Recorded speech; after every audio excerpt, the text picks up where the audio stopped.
भूकंप यानी वो शब्द जिसे सुनकर ही शरीर भी धरती की तरह कांप उठे।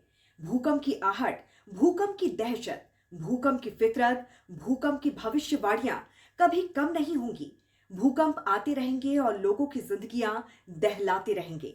नमस्कार, आप देख रहे हैं राष्ट्र हिट टीवी। आपके साथ मैं हूं अंकिता। कोई एक वाकया फिलहाल याद करना बेमानी होगा, चाहे तुर्की का भूकंप हो या नेपाल का या फिर लातूर का या फिर गुजरात का। बहुत सारे भूकंप इतिहास के पन्नों पर तबाही लिख कर जा चुके हैं। बड़ा सवाल यह है कि अगर दिल्ली में कभी 7 की तीव्रता का भूकंप आ गया, फिर क्या होगा। दरअसल तुर्की सीरिया के भीषण भूकंप के बाद भारत, अफगानिस्तान, चीन, नेपाल और पाकिस्तान को लेकर बेहद ही खतरनाक भविष्यवाणियां की गई हैं। कहा गया है कि इन इलाकों में 8 की तीव्रता का भयानक भूकंप आ सकता है। नेशनल जियोफिजिकल रिसर्च इंस्टीट्यूट यानी कि एनजीआरआई के वैज्ञानिकों ने भविष्यवाणी की है कि हिमालय से 8 की तीव्रता का महाभूकंप आ सकता है, जिससे पूरे हिमालयी क्षेत्र में भयंकर तबाही मच सकती है। ऐसे में सबसे बड़ी चिंता देश की राजधानी दिल्ली को लेकर है कि फिर दिल्ली का क्या होगा, क्योंकि जब भी दिल्ली से सटे राज्यों में धरती हिली तो दिल्ली का भी दिल डोला। ऐसे में अगर 7 की तीव्रता का भूकंप दिल्ली में आ गया तो क्या होगा। अफगानिस्तान में भूकंप आता है तो दिल्ली हिलती है। जम्मू कश्मीर में भूकंप आता है तो दिल्ली डोलती है। उत्तराखंड में भूकंप आता है तो दिल्ली का दिल धड़कता है। नेपाल, पाकिस्तान में भूकंप आता है तो दिल्ली डगमगा सी जाती है। यहां तक कि चीन में भूकंप आता है तो भी दिल्ली हिल जाती है। दरअसल दिल्ली एनसीआर सिस्मिक जोन 4 में आती है। भूकंप के लिहाज से यह संवेदनशील इलाका है और सिस्मिक जोन 4 के इलाकों में 6 और 7 इंटेंसिटी का भूकंप आ सकता है। दिल्ली के कई इलाकों की इमारतें 7 तीव्रता के भूकंप को झेलने की हालत में नहीं हैं। यहाँ घनी आबादी बसी हुई है। ऊंची ऊंची बिल्डिंगों में और सकरी गलियों में बने घर भूकंप की तीव्रता के वक्त डरावने हालात पैदा कर सकते हैं। भूविज्ञान मंत्रालय की एक रिपोर्ट के मुताबिक दिल्ली की इमारतों में 7 की तीव्रता वाले भूकंप को झेलने की ताकत नहीं है। आसमान छूती हाई राइज बिल्डिंग कितनी भूकंप रोधी हैं, ये कोई नहीं बता सकता।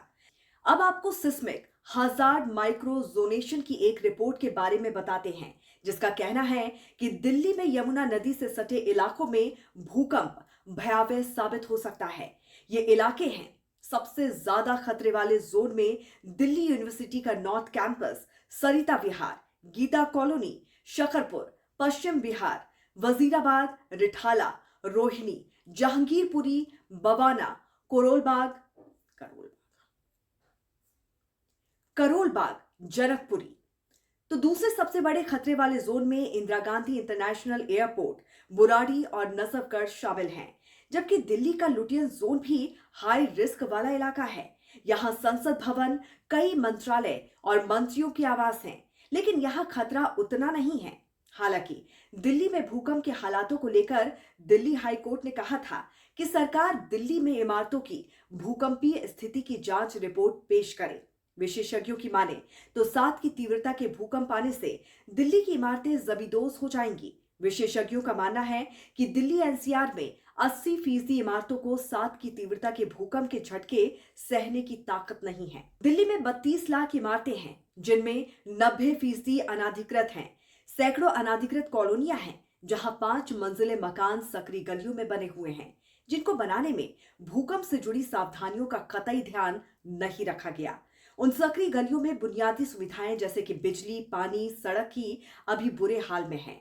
तो वहीं अलग अलग इलाकों के मकान एक उम्र गुजार चुके हैं, उनके पास अब वो मजबूती नहीं दिखाई देती है।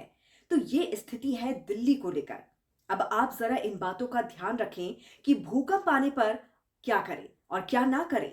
भूकंप आने पर सबसे पहले खुली जगह, खुले आसमान के नीचे चले जाएं, क्योंकि ऐसे समय में गमले या फिर दूसरी चीजें गिरने से डर रहता है। साथ ही इस दौरान पेड़, बिजली के खंभों और बिल्डिंग से जरूर दूर रहें। इसके अलावा बाहर निकलने के लिए लिफ्ट का इस्तेमाल तो बिल्कुल भी नहीं करें। सीढ़ियों पर ही सुरक्षा का रास्ता तय करें। और अगर आप बाहर निकल पाने की स्थिति में नहीं हैं, तो ऐसी जगह देखकर वहां उसके नीचे छिप जाएं, जहां आप सुरक्षित रहें। आप फर्श पर लेट जाएं और किसी मजबूत टेबल के नीचे भी छुप सकते हैं। आपको अपने सिर को सुरक्षित रखना होगा। इसके अलावा अगर आप घर दफ्तर में नहीं हैं, बीच रोड पर हैं, आप गाड़ी चला रहे हैं, तो तुरंत गाड़ी खड़ी करके उससे बाहर आ जाएं। तो ये जानकारी आपको कैसी लगी, जरूर हमें बताइए कमेंट करके। जुड़े रहिए राष्ट्रहित टीवी के साथ। नमस्कार।